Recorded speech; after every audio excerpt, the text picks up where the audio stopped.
L'apôtre Paul montre très clairement que le secret de toute sa vie et de tout son service était le fait qu'il avait reçu son évangile par révélation.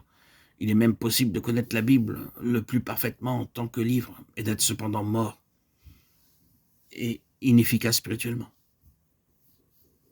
Tandis que les Écritures nous parlent si fortement de la connaissance de Dieu et de la vérité qui sont la base de la vie éternelle par lesquelles nous sommes affranchis et faisons des exploits, elle affirme aussi que l'homme ne peut pas, en sondant, découvrir ce qui est en Dieu. Job 11,7. Elle nous dit aussi très clairement qu'il s'agit d'une connaissance dans l'esprit et non dans l'intelligence naturelle. Ainsi, une riche connaissance de l'Écriture, une base technique et très soignée de doctrine chrétienne, l'accomplissement d'une œuvre chrétienne avec toutes les ressources de la sagesse et des dons naturels de l'homme, un emploi intelligent et une présentation intéressante du contenu et des thèmes de la Bible peuvent ne pas dépasser du tout la vie naturelle de l'homme et rester encore dans le domaine de la mort spirituelle. Les hommes ne sauraient être introduits dans le royaume des cieux par les arguments, le raisonnement, la fascination, l'intérêt, l'émotion, la volonté, l'enthousiasme, la passion. Ils ne peuvent que naître dans ce royaume, et cela par une régénération spirituelle.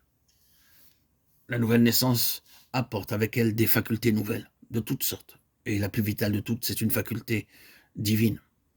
Une faculté nouvelle et différente de connaissance et de compréhension et de conception.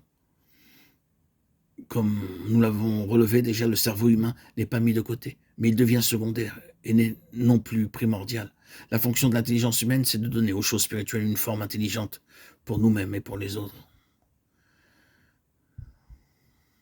La puissance intellectuelle de Paul n'est pas ce qui lui a donné sa connaissance de la vérité, mais elle fut saisie par son esprit pour passer à d'autres cette vérité. Il peut certainement avoir utilisé sa faculté intellectuelle pour étudier et acquérir la connaissance des Saintes Écritures, mais ce n'est pas par ce moyen qu'il a acquis son intelligence spirituelle. Il lui a fallu, avec cette chose de plus sans laquelle la connaissance de sa Bible, l'Ancien Testament ne l'avait pas empêché de suivre une fausse route. L'esprit de l'homme est ce par quoi il pénètre dans ce qui est éternel et invisible.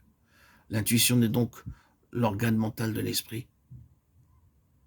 C'est dans ce sens-là, c'est-à-dire à cause de cette mort de l'esprit, en ce qui concerne son union avec Dieu et cette association avec la religion sous ses formes diverses d'expression, selon l'intelligence humaine que Dieu dit « Mes pensées ne sont pas vos pensées, vos voix ne sont pas mes voix ». Ésaïe 55,8. Et la mesure de la différence est celle qui sépare les cieux de la terre, ce qui est céleste d'avec ce qui est terrestre. L'une des grandes leçons que nous avons à apprendre et que Dieu prend la peine de nous enseigner, c'est que les buts divins demandent des moyens spirituels. Le brisement de la vie naturelle, de sa propre pensée, de ses énergies en ce qui concerne les choses de Dieu, ce brisement qui se fait dans l'amertume du désappointement, à travers la vanité, les échecs, l'inefficacité et les impasses, pour arriver à un réel fruit spirituel. C'est l'œuvre de toute une vie. Mais la vérité que nous venons de rappeler et l'explication est la clé de toute la question.